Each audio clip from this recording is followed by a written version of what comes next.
السلام علیکم. میرا نام نمرہ نازنین، والد کا نام وسیم احمد، عمر 20 سال، جماعت 9، اسکول اڈاریو. کہانی: سفر میں ہم سفر. ایک اور نئی صبح. اس دنیا میں تو روز صبح ہوتی ہے، مگر میری زندگی میں سحر نہیں لاتی. یہاں روز سورج طلوع ہوتا ہے، 400 اپنی روشنی پھیلاتا ہے، مگر اس کی تیز شعاعیں میری آنکھوں کو چبھتی ہیں. میرا نام انمول ہے، مگر واقعی خوشیوں کی دنیا میں میرا کوئی مول نہیں. خوشیاں مجھے خریدنے سے اور میں خوشیوں کو خریدنے سے قاصر ہوں، کیونکہ میں اپنی خوشیاں اسی سفر میں ہی چھوڑ آئی جو گزشتہ سالوں قبل میری زندگی میں گزرا تھا.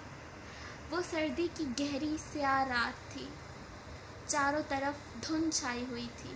میں اکیلی بس کے سفر سے بہاولپور سے کراچی جا رہی تھی. لوگوں سے بھری ہوئی بس میں کافی خاموشی تھی. میرے سامنے والی سیٹ پر بیٹھا ایک نوجوان جو نہ جانے مجھے کتنی دیر سے وقتاً فوقتاً گھورے جا رہا تھا.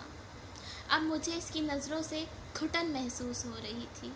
کھڑکی سے باہر جھانکتے ہوئے سرد دھند بھرے سنسان راستے کو دیکھ کر مجھ پر ایک عجیب سی وحشت طاری ہو رہی تھی کہ اچانک ہی بس رک گئی. بس میں عجیب سا شور برپا ہوا تھا کہ ڈرائیور نے بس کے دروازے کھولے اور بس خراب ہونے کا اعلان کر دیا. میں چپ چاپ اپنی سیٹ پر بیٹھی وہ سارا منظر دیکھ رہی تھی، اور میرے سامنے بیٹھا وہ شخص بھی. اچانک ہی کچھ ڈاکو بس پر تیزی سے سوار ہوتے ہی لوٹ مار اور چھیڑخانیاں کرنے لگے. ایک ڈاکو میری جانب بڑھا اور میری شال جو میں نے اوڑھ رکھی تھی اور میرا ہینڈ بیگ جو میرے ہاتھ میں تھا پوری قوت سے کھینچا. میرا دل میری مٹھی میں آ گیا.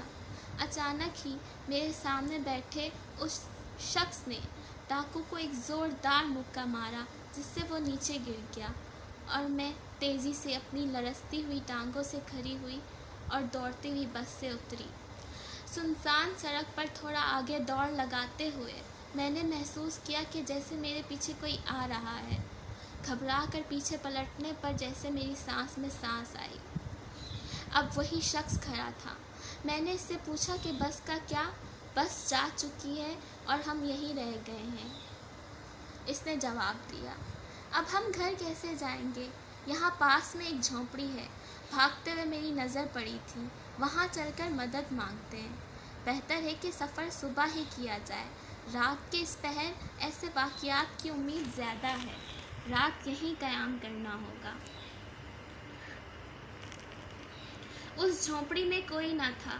میں سردی سے کانپ رہی تھی. تو اس شخص نے اپنی جیکٹ اتار کر مجھے اڑا دی. میں کچھ بولنے یا سمجھنے کی حالت میں نہیں تھی، سو چپ چاپ کھڑی رہی.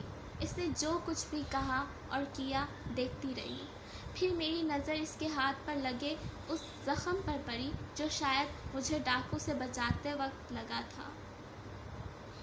پھر اس نے اپنا بیگ جو اس نے اپنی پشت پر لٹکایا ہوا تھا اس سے ایک ڈبہ نکالا اور میری جانب بڑھا دیا. اس میں آدھا نان اور کباب تھا. میرے اصرار کرنے کے باوجود اس نے صاف کھانے سے انکار کر دیا اور اپنے بیگ سے پانی کی ایک بھری ہوئی بوتل نکالی اور سوائے چند گھونٹ کے سارا پانی پی گیا، اور کہنے لگا، میرا پیٹ تو پانی سے ہی بھر گیا ہے، آپ یہاں اندر سو جائیں، میں باہر بیٹھا ہوں. نیند سے بھرپور آنکھوں سے بولا، مجھے نیند نہیں آ رہی ہے. رات اس نے مجھے اندر سونے کا کہہ کر باہر پوری رات سردی میں میری پہرہ داری میں کاٹ دی. بنا کسی غرض یا بدنیتی کے اس نے میری حفاظت کی. وہ انسان تھا یا اللہ کی طرف سے بھیجا ہوا ایک فرشتہ، نہ جانے کیا. انہی لمحات میں میرے دل میں اس کی محبت جنم لے چکی تھی. بالآخر اگلے دن ہم صحیح سلامت میرے گھر پہنچ گئے. ان حالات میں اس نے مجھ سے ہمدردی کی تھی یا کیا معلوم نہیں، مگر میرا دل اس کی اس ہمدردی کو محبت تسلیم کر چکا تھا. میرے جلد باز لبوں سے صبر نہ ہوا اور اسے اظہار محبت کر دیا. اس کا جواب بھی میرے حق میں آیا اور اس نے مجھ سے وعدہ کیا کہ میں دوبارہ آؤں گا تو اب کی بار آپ کو اپنے ساتھ لے جانے کے لیے آؤں گا۔ اس کے اسی وعدے پر میں نے آج 7 سال گزار دیے۔ وہ شخص جو اس سفر میں ایک ہم سفر کی طرح میرے ساتھ تھا، نہ جانے کہاں رہ گیا۔ شاید میرا دل ہی اس کی ہمدردی کو محبت کی جگہ دے رہا تھا۔ دل چاہتا ہے کہ پھر سے اسی طرح کا کوئی سفر ہو اور وہ پھر سے اس سفر میں میرا ہم سفر ہو۔ تحریر نمرہ ناز نین۔